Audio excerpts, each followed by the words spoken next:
Oi, gente, tudo bem? Vamos aí para mais uma videoaula onde a gente vai dar uma continuidade ao nosso conteúdo que foi iniciado a semana passada, né? Como eu expliquei para vocês, essa semana a gente teve uma parte do seminário com uma parte da turma e a gente vai entrar aí no conteúdo para o próximo grupo apresentar também um seminário. A nossa aula de hoje ela vai falar sobre os transportes, ou melhor, redes de transportes e de comunicação. E aí o primeiro tópico que vem citando para vocês são os transportes do Brasil, ou melhor, no Brasil. E aí o que é que acontece, gente? A gente sabe aí, né, que o Brasil é de grande extensão territorial. E claro que a gente não poderia sair de um estado, por exemplo, que fica aqui no Nordeste, até Manaus, que fica lá no Norte, se não tivesse meios de facilitar essa ida, até porque a pé seria um negócio um pouco complicado de ir, né? Mas então vejam só o que é que acontece. Foi partindo justamente dessa necessidade de deslocamento entre regiões que começa aí a inovação das linhas de transporte. E aí o que seria o transporte? O transporte é algo que foi trabalhado, né, estudado, modificado ao longo dos anos para facilitar a locomoção, tanto de pessoas como também de produtos. E aí esses transportes eles podem ser dos mais variados, como os aéreos com os aviões, helicópteros, os rodoviários com ônibus, caminhões no caso de mercadorias, carros de passeio. E temos também os transportes aquáticos, que vai desde embarcações pequenas até embarcações como navios, por exemplo, que são utilizados aí para fazer o tráfego de pessoas e de mercadorias entre continentes usando os oceanos. Então vejam só, tudo começa, né, aí com transporte simples, né? Então antes, por exemplo, aqui na nossa região, antes o transporte de alguns produtos era feito a tração animal. Então existia já um transporte que era a carroça, mas voltado para a questão da tração animal. A partir aí dos anos que se foram evoluindo outras regiões do Brasil, e aí a modernidade também chega na nossa região. E aí começa os primeiros carros a passeio, as bicicletas, né, que também eram um luxo, né, para quando surgiu. E ao longo dos anos eles foram se modificando, né? Temos também a questão de transportes ferroviários, né, que é aí a questão dos trens, que também tem um grande papel na linha de transportes brasileiro, né? Também em ambos circulações, tanto de pedestres como também de mercadorias. E aí, como eu vinha falando para vocês, cada uma classificação dessa foi passando por uma questão de melhoramento. Por quê? Tudo aquilo que é inventado pelo ser humano, logo de início ele vai apresentar vários defeitos. E cada vez que o ser humano volta a construir ele novamente, ele vai tentando suprir essas carências, ou seja, esses defeitos, até chegar a um produto de uma qualidade melhor. E é justamente isso que aconteceu com os nossos transportes. Então vejam, os transportes terrestres, né, os ônibus, por exemplo, eles passaram por uma modificação, eles acabaram ficando maiores, trazendo mais, posso dizer assim, mais vagas para pedestres, assim como também mais comodidade. O suporte é melhor, né? Tem também a questão daqueles pedestres que preferem viajar, além de mais cômodo, mais rápido. Veio aí as inovações de aviões de passeio. Então, quando a gente pega a linha aérea, a gente tem desde pequenos aviões, helicópteros de pequenas rotas, como também de grandes viagens, né? Que aí o suporte, o equipamento é direcionado para suportar uma longa distância, como é, por exemplo, os voos internacionais. E uma coisa que a gente não poderia deixar de citar é justamente a questão das embarcações, né? Os barcos eles começam a ser utilizados também pelos índios através das canoas, né? Onde eles se deslocavam de algumas aldeias em busca de outros recursos sejam eles alimento ou contato com outras tribos. E aí chega a modernidade no nosso continente, principalmente através das grandes navegações, quando já não é mais por um pequeno barco de pesca, como é a questão dos povos originários, mas sim grandes embarcações capazes de se deslocar entre um continente e outro. Então, baseado nesses exemplos, começa também aí o aperfeiçoamento dessas embarcações, onde elas trazem mais sustentação, mais comodidade e até mais suporte em questões de trafegação. E aí, claro, né, gente, se a gente tem os mais variados tipos de transporte, a gente também precisa ter uma boa infraestrutura para fazer esses transportes rodarem.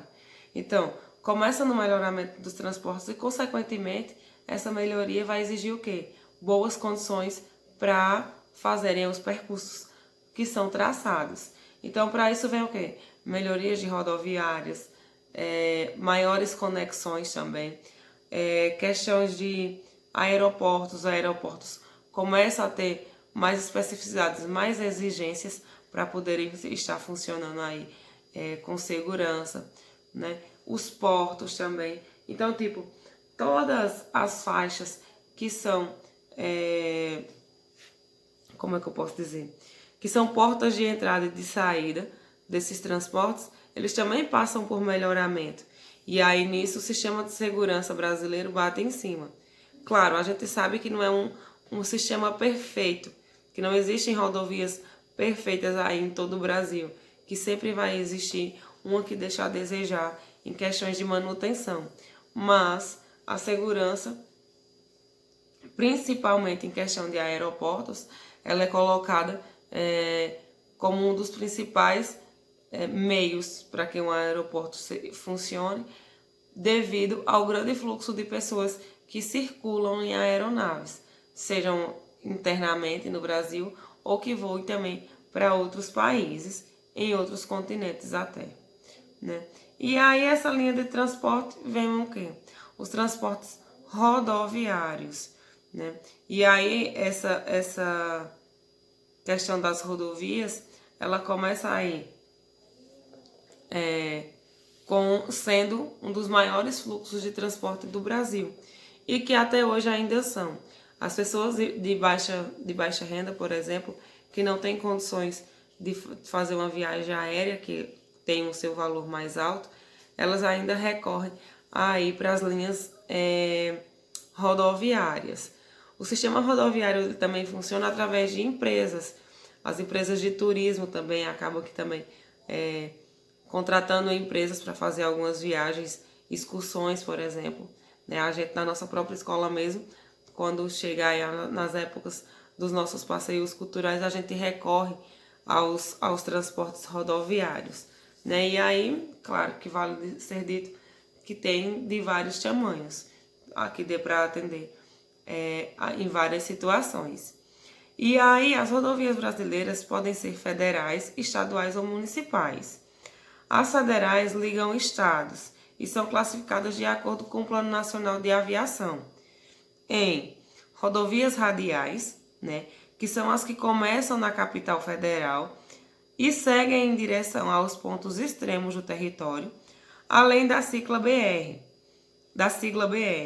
Esse tipo de rodovia recebe em nomenclatura o número 0 como primeiro algarismo, ou seja, exemplo, BR-040. Temos as rodovias longitudinais, que são as que atravessam o país na direção norte e sul. Além da cicla BR, esse tipo... Opa, desculpa que eu me perdi.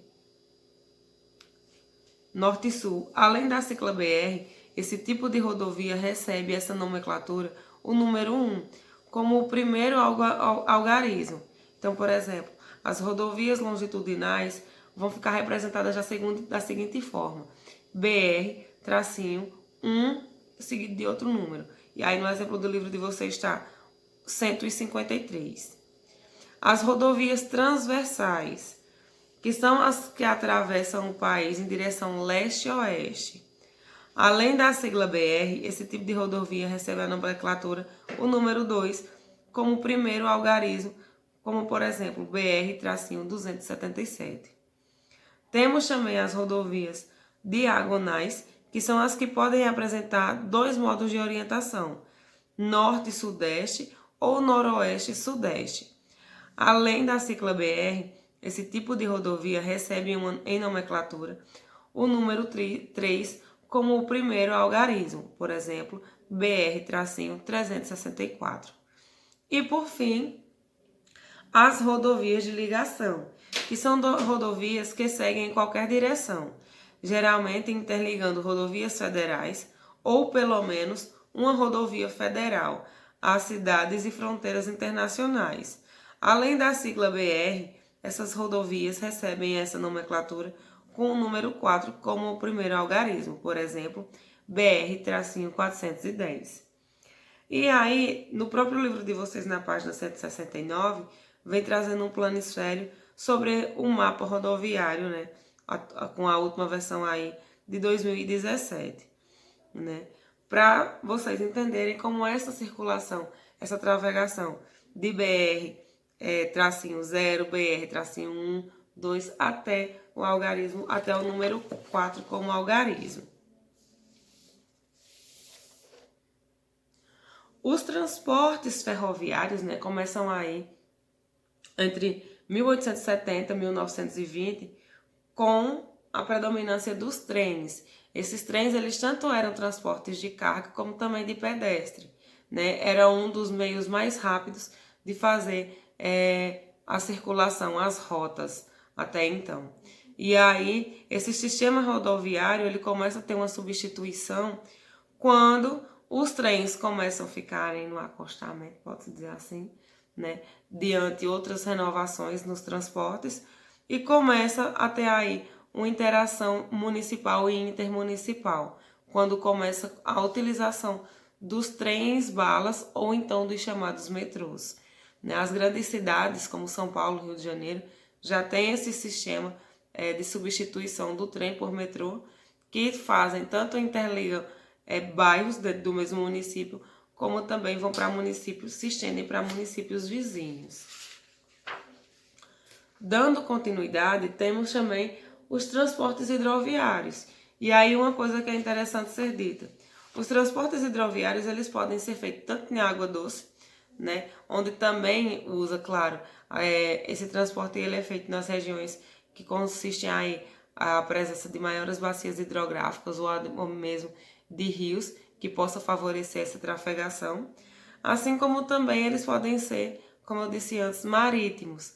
E aí, quando é parte para a questão marítima, ele pode ser tanto comercial como pedestre, assim como também de água doce.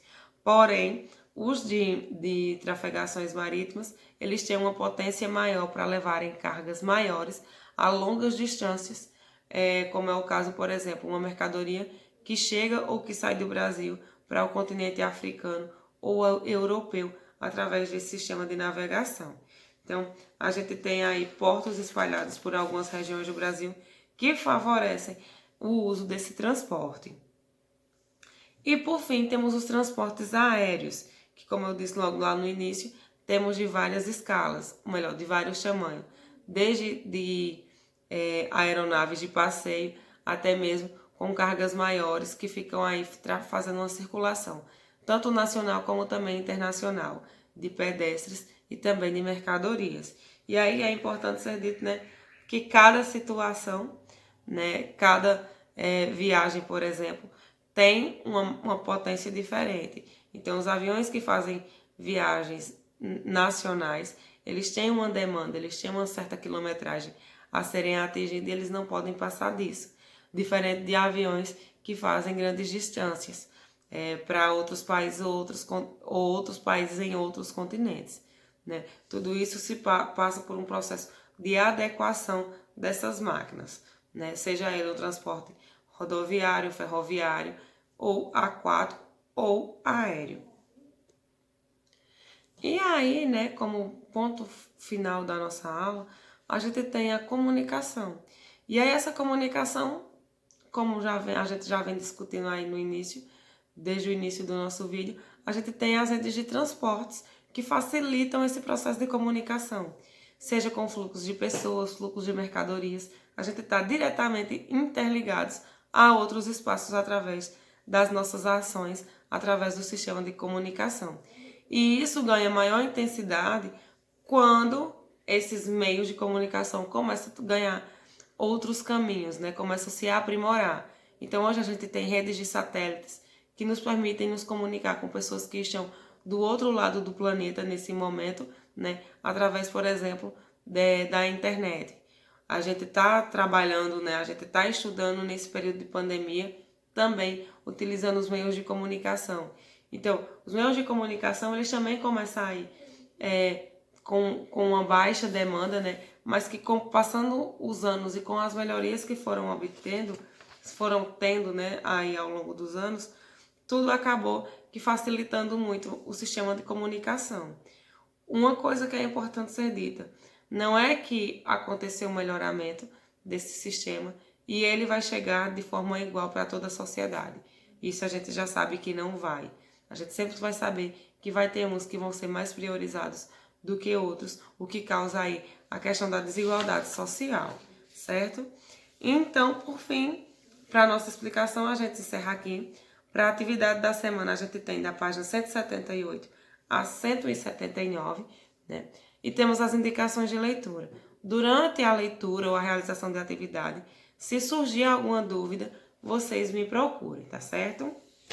E aí agora eu vou apresentar para vocês a divisão dos grupos dessa semana. Lembrando, a apresentação vai ficar para o próximo dia de videoconferência. Acredito que a semana que vem a gente já tem a aula, então é importante que vocês já vão se preparando, tá certo? Então vamos lá. O que é que eu vou querer primeiro? O que é que eu vou querer nesse trabalho? Que vocês esquematizem, organizem direitinho o histórico desses transportes, o processo de evolução, se possível mapas de diferentes lugares do Brasil. Quais as regiões têm mais fluxos de um determinado desse transporte que vocês estão trabalhando, certo? Ilustrem o trabalho de vocês, façam ele ficar bonito para valer um 10, certo? Então vamos lá. Ana Adriele vai fazer dupla com Luiz Otávio e eles ficaram com rodovias diagonais. Ana Júlia e Yasmin, rodovias longitudinais. Thales e Cauã, rodovias transversais. Gabriel e Glenda, rodovias radiais. E Luiz Henrique, ficou sozinho, rodovias de ligação. Então, vocês vão trazer para mim a explicação sobre esses tipos de rodovias que a gente tem aqui presente no nosso país, certo? Então, lembrando, para a próxima videoconferência, que provavelmente acontecerá semana que vem. Assim que Paixão elaborar o calendário, eu já divulgo para vocês, tá certo? Um grande cheiro e até a próxima.